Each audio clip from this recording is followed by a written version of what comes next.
Hello, this is Tony Heller from RealClimateScience.com, reporting on the worst disaster year in Red Cross history. According to CNN, that would be this year, but it was actually 1927. Floods and tornadoes make 1927 worst disaster year in Red Cross history. Mother Nature's disposition is getting nastier. The year 1926 was the worst disaster year in American history, according to the Red Cross. But the Mississippi floods soon gave the record for Mother Nature's wildest rampages to 1927, and the recent floods in New England have added the toll of another major disaster, only second in its proportions to that of the Valley states. Tornadoes and floods have killed more than 800 people and inflicted property damage estimated as high as $1 billion.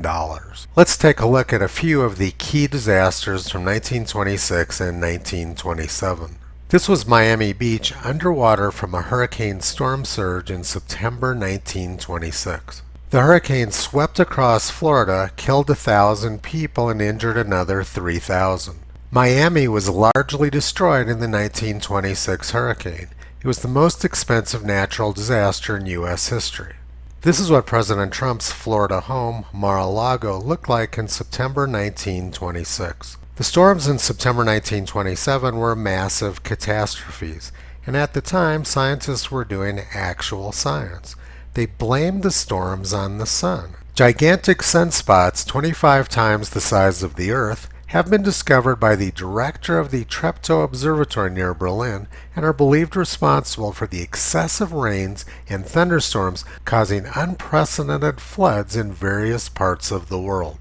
And the floods only got worse. By 1927, the worst floods in U.S. history were occurring along the Mississippi River. The flooding lasted for 6 months and caused fundamental demographic changes in the United States. Many descendants of slaves had homesteaded along the Mississippi River, but 6 months of flooding made it impossible to remain there. Their descendants were driven off the land and forced to migrate to northern cities. The flooded area extended for hundreds of miles along the Mississippi River. And then the tornadoes came. On April 13, 1927, Rock Springs, Texas was destroyed. Storms strike in various parts of Texas, tornadoes and floods smiting Oklahoma.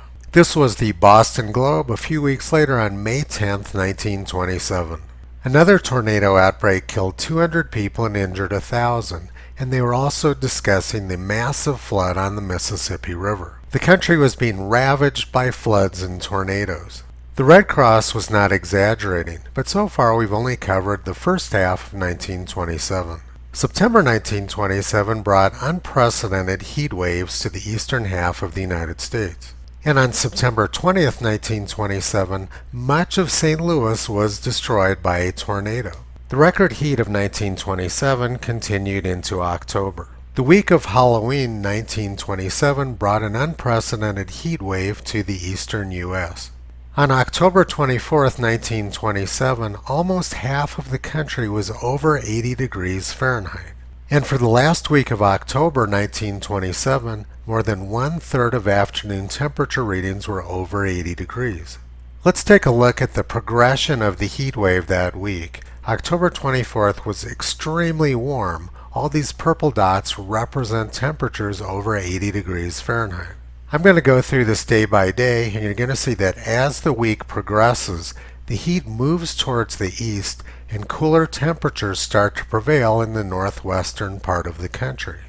By October 30th, 1927, you can see that there was a cold front developing, and it was pushing off to the east. By November 3rd, the cold front had reached New England, and at the same time there was the remnants of a tropical storm moving up the coast. The combination of moisture from the tropical storm and cold air coming down from Canada led to the worst flooding in New England's history. In Vermont, more than 1,200 bridges were destroyed by the flood, and the lieutenant governor drowned.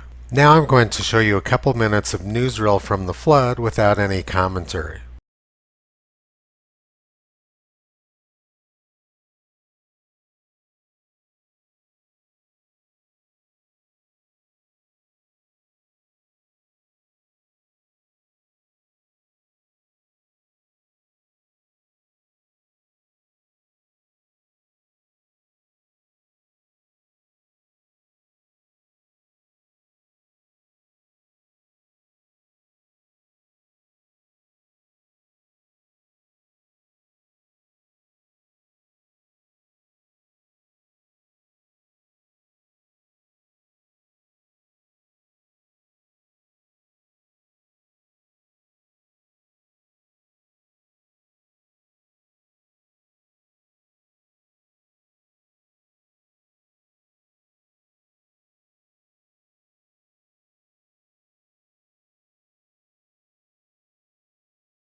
This picture was taken along the Winooski River between Winooski and Burlington, Vermont. 5 years ago, I lived in Winooski for a while and commuted across the bridge on my bicycle into Burlington. This is the same building which was shown in the 1927 photo. The climate of Vermont is much nicer now than it was in 1927. The good news is that the communist mayor of Burlington, Bernie Sanders, is now a U.S. Senator, and he's going to solve the climate crisis. He says the climate crisis is not only the single greatest challenge facing our country, it's also our single greatest opportunity to build a more just and equitable future, but we must act immediately. Bernie wants to take us back to the safe and stable climate of 1927. And Democrats are acting just as they promised. Since the election, they've managed to more than double the price of oil, making energy unaffordable for poor people. Bernie calls starving and freezing poor people a just and equitable future. Democrats announced today that they're going to spend $500 billion on the fake climate crisis, which is more than they're spending on the very real energy crisis which they created. They're about to meet in Glasgow for their 20th consecutive fake climate agreement over the past 30 years. Democrats have been playing the same scam over and over again for decades, and their minions keep falling for it. 13 years ago, Joe Biden promised 5 million new green jobs, and he was going to lower gasoline prices. Biden promised 5 million jobs, but delivered on less than 5,000. And almost every single one of their green energy companies failed, the most famous one being the Solyndra scam. But this time, Democrats are really ramping up the jackpot. They're going to send $500 billion to their globalist friends as part of the current scam. The definition of insanity is trying the same thing over and over again and expecting different results. And that's exactly what Democratic politicians are banking on. Toto's been pulling back the curtain on Joe Biden's scam for the past 13 years. You can visit Toto, Kyrie, and Caesar on the web at realclimatescience.com.